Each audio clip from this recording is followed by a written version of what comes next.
The 4-2-3-1 has become one of the hardest tactics to master in FM 2024. Not that 4-2-3-1, this one. The one with two central midfielders in the central midfield strata. While we did use it to win the league with Adelaide United in the Australian League, a team that had only won the league once in 2016, and they won the Premier twice in 2005 and 2016 as well. With Adelaide United, we went on to have 2.42 points per game. We went on scoring the most goals in the league, 78. There aren't that many teams in the Australian League, that's why we didn't go on to score that many goals. But if you look at the team schedule, looking at game by game, we went on to score a good amount of goals. Against Western United FC, we went on to score or beat them by 6 goals to 0.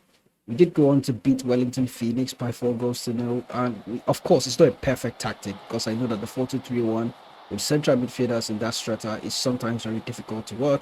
But this time it went on to work. We went on to beat Brisbane Roar by 4 goals to 0. And of course, Sydney FC, which are the regular champions of the Australian League, went on to beat them by 5 goals to 3. I need to check if we actually lost to them at any point. Yes, we did lose to them in the last game of the season by 2 goals to 0. But at this point, we had already won the league, so it didn't really matter. We finished the league as champions, winning 20 games out of 26, drawing 3 and losing only 3 times.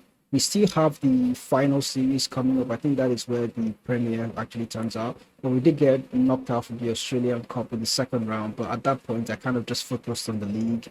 So for this 4-2-3-1 system, I call it the Shao 4-2-3-1 system because it's inspired by a different tactic from Football Manager 2021. I'm surprised that it actually went on to have good results here as well because two central midfielders hardly ever work in FM 2024.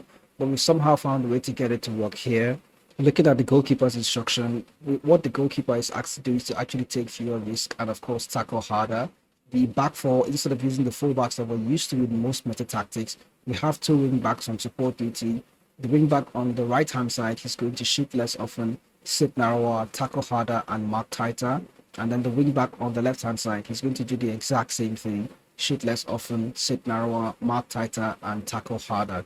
The ball playing defenders this time, they did not have any internal player instructions. I just prefer to leave them like that instead of complicating it with the dribble more instruction. Some of these players in the Australian League may not really have the best dribbling, so I just went on to leave it blank. Looking at the central midfield position, the left-sided central midfielder is a deep line playmaker on support duty. He's going to tackle harder and mark tighter. He's also going to drop into the DM role, which is quite useful. And then you notice the box-to-box midfielder is very similar to that kind of behavior. He's also going to drop into the DM position and also get into the attacking midfield position, sometimes even inside the box. He's going to take more risk, dribble more, get further forward, tackle harder, and mark tighter.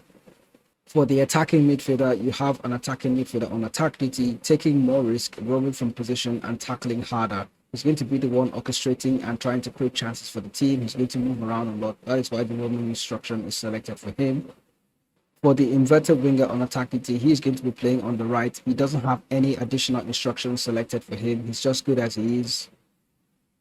And looking at the winger on support duty on the left-hand side, he's going to shoot less often, tackle harder, and mark tighter. I prefer having the winger play with the inverted winger or an inside forward because when you have both players doing the same thing, you kind of just congest the middle when you have two inside forwards or two inverted wingers to just get into this middle area here. But having one player go out wide and cross the ball is quite good.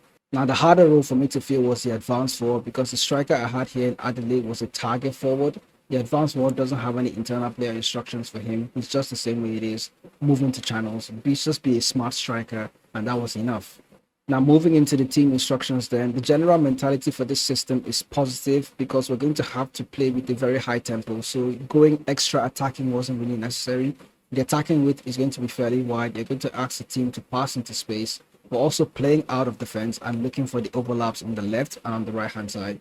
There was also another dilemma with the crossing. I kind of prefer the low crosses for this system, but I know I have a tall target forward. So once in a while, you can go ahead and put it on mixed crosses, but by default, because most advanced forward they tend to be strikers that are fast and not the tallest, so you can play with low crosses and have the cut back into the penalty box and then have them square off and finish the chance. For the passing directness, it's just left to the mentality, which is slightly shorter for positive, but then the tempo is all the way up to extremely high tempo or higher tempo in this case.